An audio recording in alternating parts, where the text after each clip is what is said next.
या आज कोई बच्चा प्रश्न कर रहा था जंगल के समय कि महाराज नहीं रहते तो पंडित लोग कपड़ा उतार के दीक्षा दे देते हैं और उनका संस्कार प्रतिमा का हो जाता है। भैया, कपड़ा उतारने से नहीं, पहले सिर के बाल उतारे जाते हैं, बाद में कपड़ा उतारते हैं।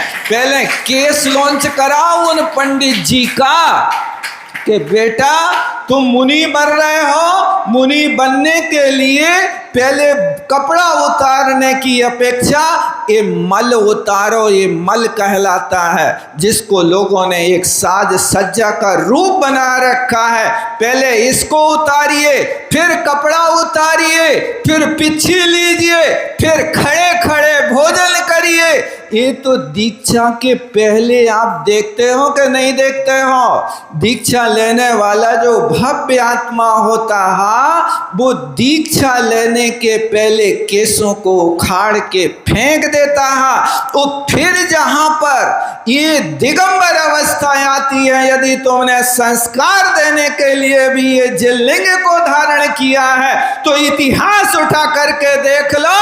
ब्रह्म गुलाल की आपको कहानी पता होगी।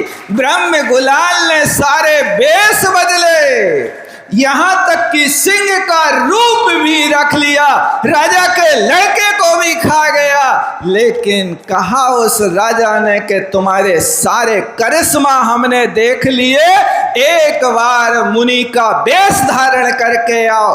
ठीक है, हम तुम्हें मुनि वेश भी दिखा देंगे। तो ब्रह्म गुलाल वहां मुनि वेश में जब राजसभा में उपस्थित होता है, सारी दुनिया आश्चर्यचकित हो गई।